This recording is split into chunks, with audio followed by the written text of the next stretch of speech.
All right, boys and girls, thanks for tuning into Chess Journal YouTube channel, your favorite chess channel. And we're here to play a game. Let's try. I'm going to stick to actually 10 minutes plus 5 seconds. So let's try to play someone, see who we get. We've got currently about 89K players online.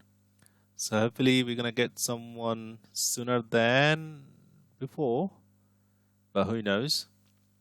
Oh, there's a funny story. Earlier, a while ago, I was trying out new screen recorder, and I found one. It claimed that it's fast, light in terms of space, um, records audio and video qualities in HD or SD.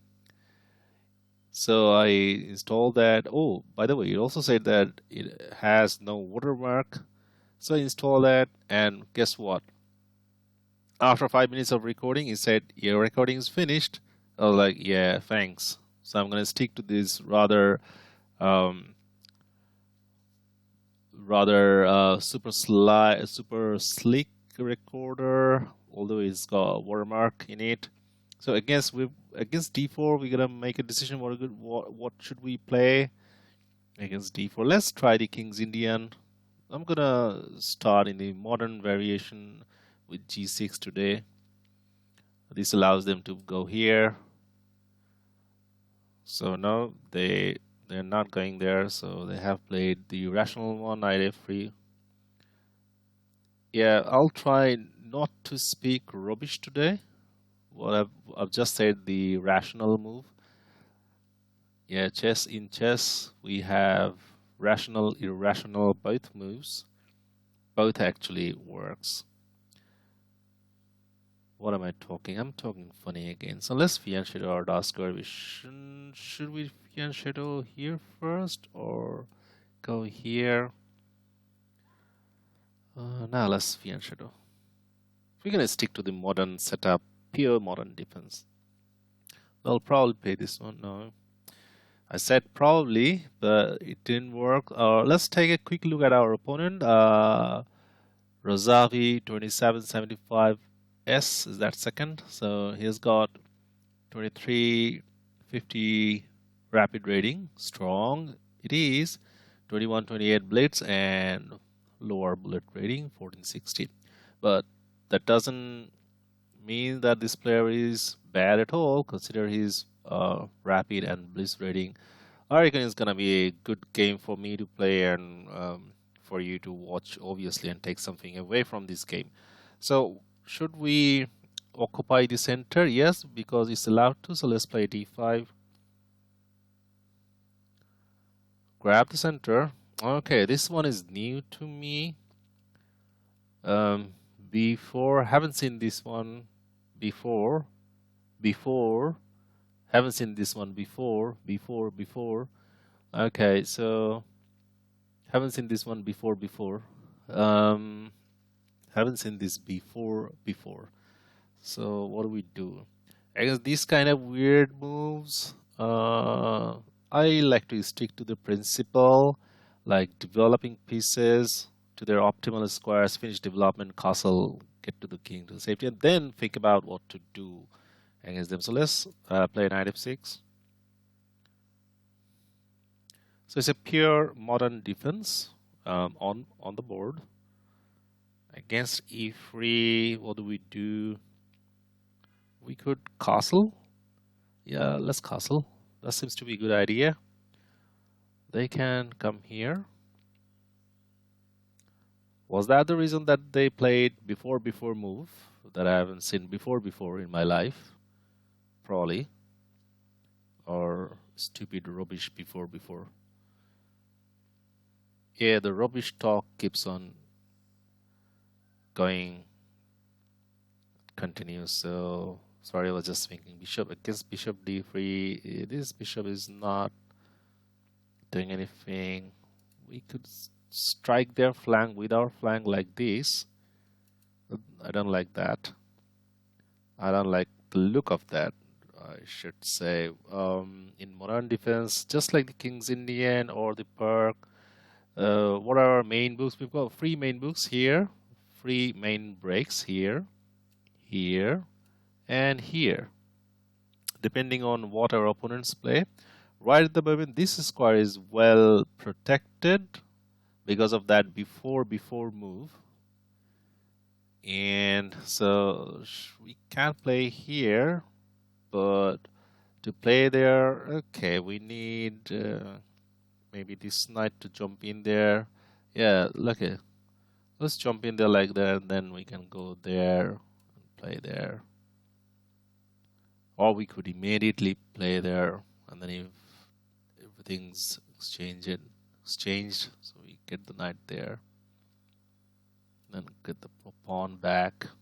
Yeah, we could play straight away e5. Okay, so they have castled, and now I think it's a good time to strike at the center. e5 it is, as we have done a little calculation and see what happens. So they have decided to take, and now I've just remembered that one of the games I played where I didn't take immediately, and also I've seen that in a couple of masters play like these, and they go here first and then take. But we can, no, sorry, what am I talking? If we take there, then that hangs the piece this knight. So yeah, so let's go here.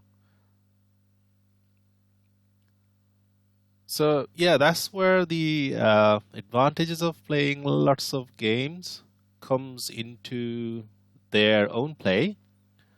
See, I was about to blunder, but before calculating that, the memory rolled back, memory of my memory rolled back, and I knew that I saw or even played by myself somewhere this knight g4 move, and that takes this one. So now we can take here. So how do we take? We can take with this one or with our d knight. I reckon both are nice, but if we play with this one, then our bishop is light square bishop is activated, and if this knight is kicked, we have got safe square for our knight. So let's take it with. So if we take this one, okay, this one, and then we can, yeah, we can give a check first, so we're not losing a piece. Let's pre-move this one if it's taken by his knight or the bishop. It's not gonna take with his bishop, I reckon. But I don't know, anything can happen because of that before move. Yeah, so they have taken with their knight, so we had pre-moved that one. So our knight takes e5. Now we are on their bishop, although that's defended, and I'm not actually threatening to take that one. My plan is very simple, depending on his move. If there's a nothing move, we'll probably centralize our rook. So they have decided to retreat their bishop, although I wasn't planning to take that one. But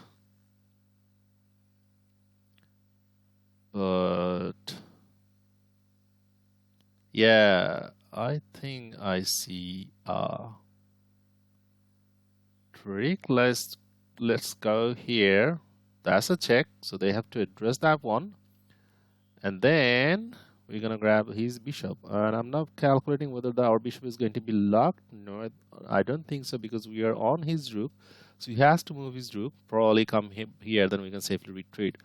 So let's give him a check, and let's pre-move this one. Should we pre-move? Yeah, we have pre-move. I was thinking that what if he moves his king?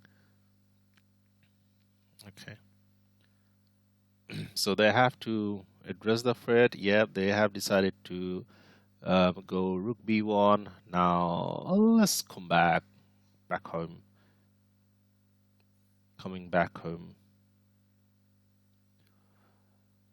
Okay, the position is still, I reckon, roughly equal. although they have b4 move, and that one was grabbing space here. And against, well, what does c4 does? Wants to open up the center, so he's gonna take here. If we take there, or the queens come off.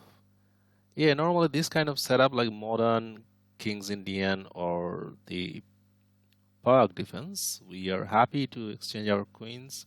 I mean, I am happy to exchange queens. So let's take the pawn.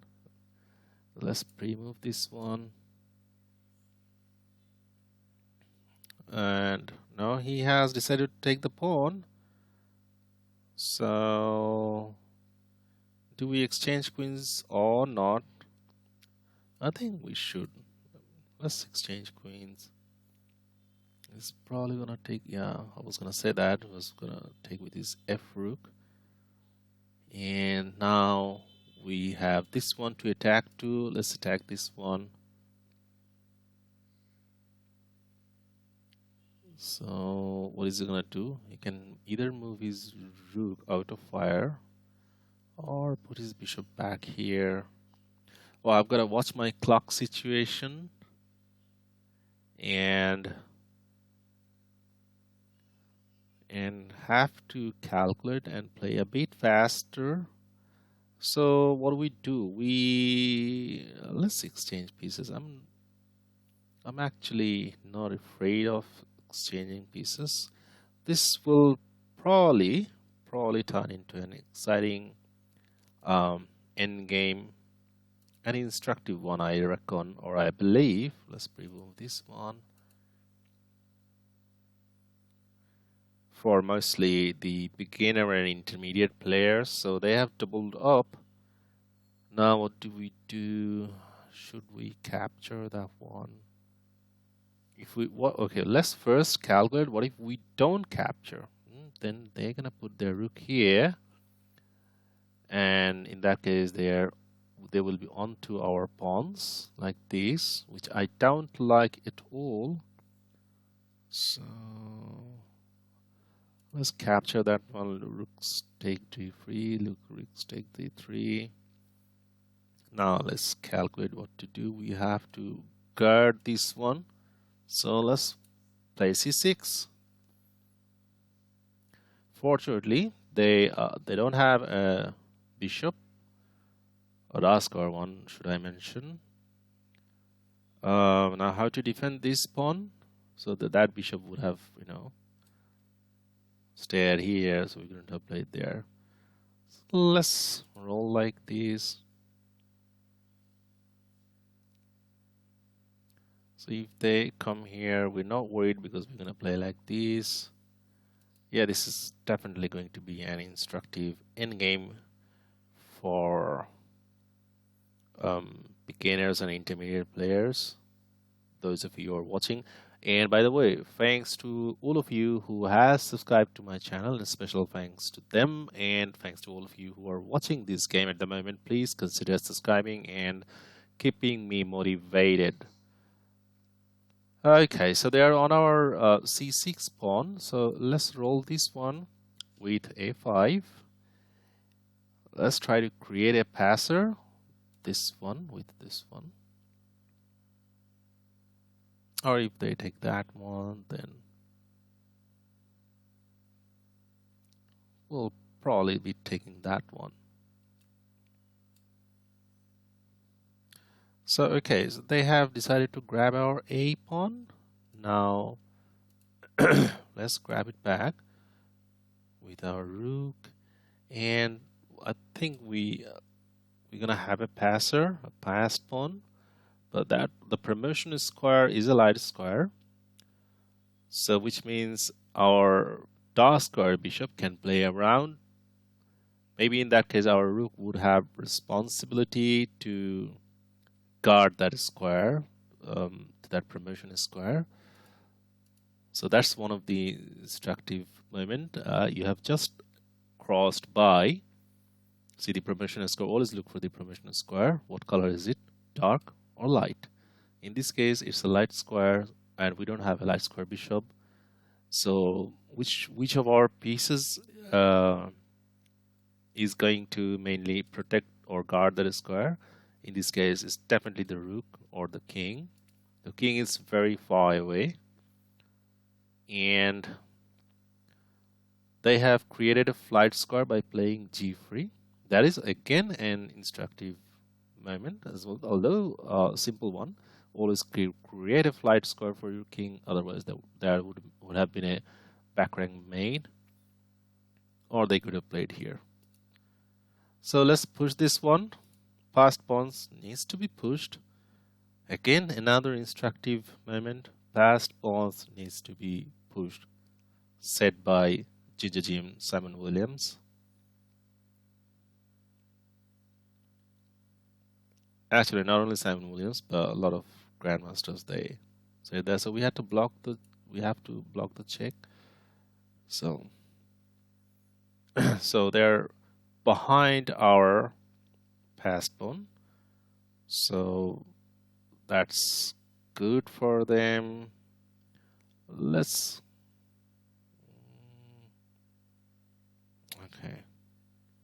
No, that pawn actually now, since it's in dark square, that's actually guarded with our bishop.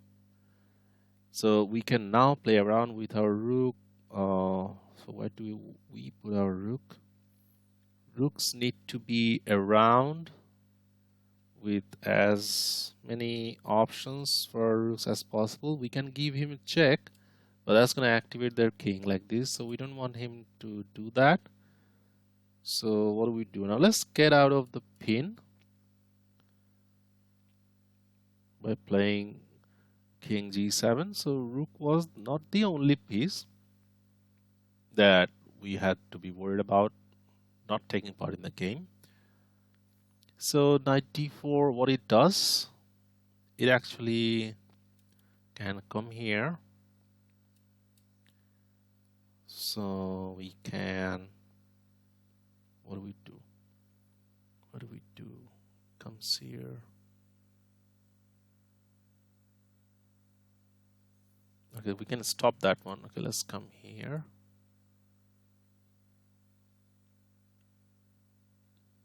Oh, they can also go there.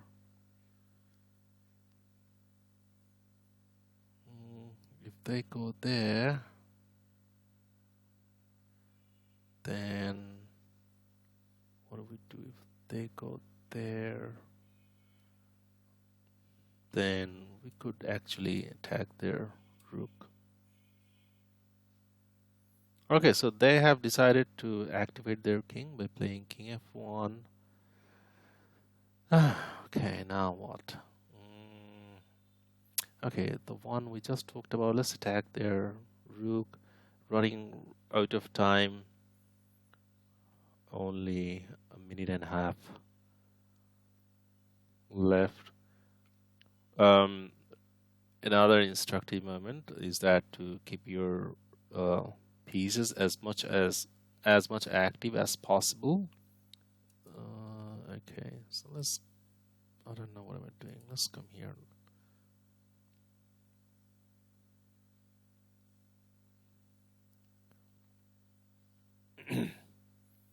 We could just move the rook because if the knight comes here, it's still defended. The pawn is still defended. It's now attacked. Oh no, that's a mouse slip. Oh, come on. I didn't mean to. What did I do? What did happen to me? That's a mouse slip. I didn't mean to do that. Man. No instructive game. No instructive game. I take my words.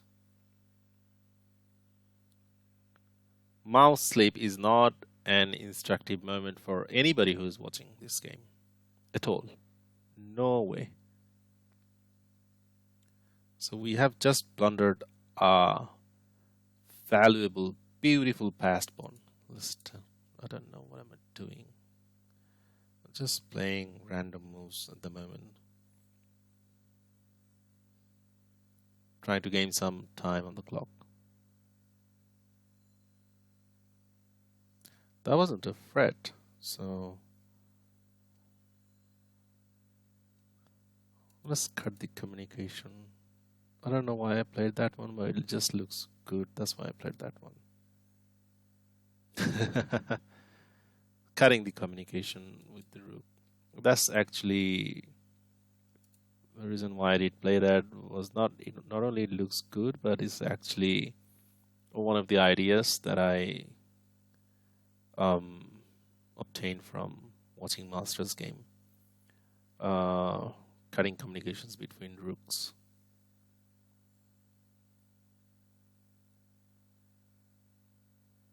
It's not a threat. I'm just bluffing him at the moment. So yeah, they are on my rook. We're not losing our any piece because we have this one.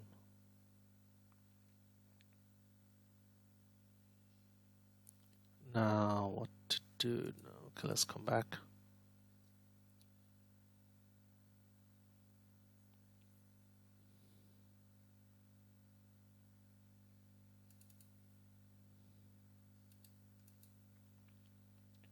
Oh man, terrible, terrible.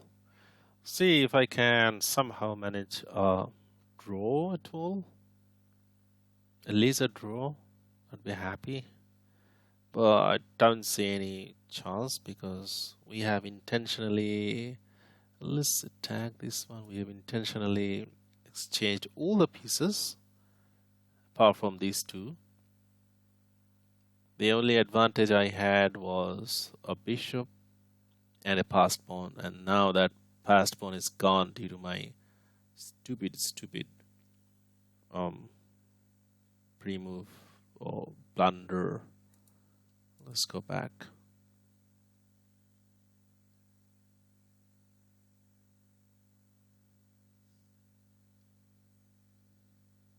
And I'm running short on time.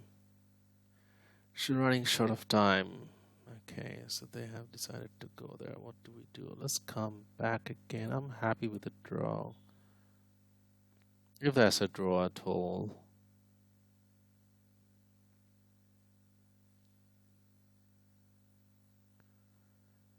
Oh man.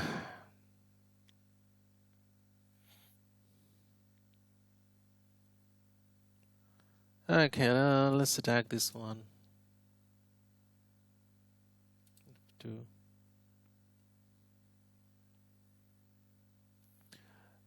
Fortunately, our rook is more active than their rook, so that's the only thing. Let's go back again. Let's do this. Yeah.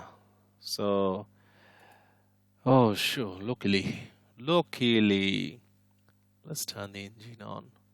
The engine's gonna say that I'm a stupid that I've blundered that mouse slip. Yeah, thanks engine. We know that neural network.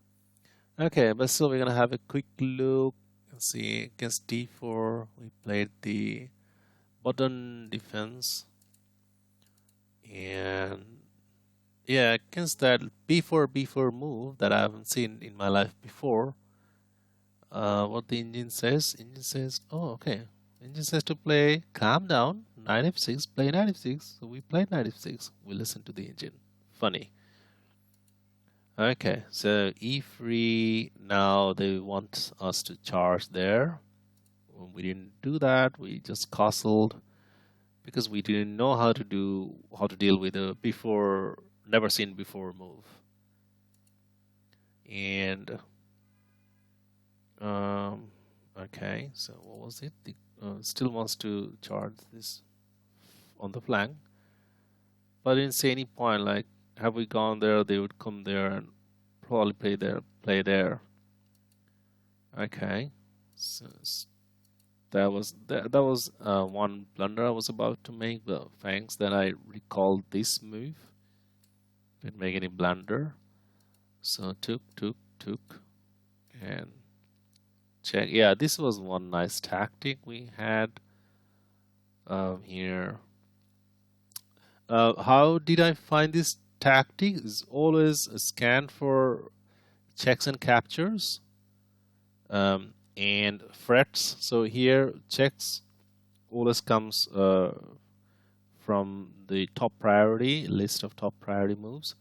So I knew that I had a check, but I wasn't sure how is that gonna work. Then I saw that okay, this one is unguarded or undefended. So check and take, and then the bishop is not being trapped because we are on their rook. So they had to take. Otherwise, they could have played here, but then we're gonna win the bishop for free again. Yeah, they have to take our knight. Then we'll be on their rook. So they had no other choice but to take, and then they played c4. That's a good move. So we exchanged queens. Though the computer doesn't like that, it wants us to play here. We exchanged actually, honestly, everything here from this point in time. And yeah, this one was okay. This one was also okay. This one was about to be an instructive endgame, but my mouse sleep ruined everything. Okay. This happens mainly because I play on my mobile phone quite often and chess.com, and probably that's the reason why it happens. And yeah, I could have gone there. Oh yeah, that was a blunder. Oh man, b3, b4. It was good. It was doing good at b4, b4 square. b4, b4. What am I talking rubbish again? Okay. This move. See what computer does? It doesn't like at all. Just because of it looks good, it doesn't like that. Thanks, neural network. Okay, and we moved back and forth. Honestly, white didn't have much, although they could have continued, like as you can see here, going here.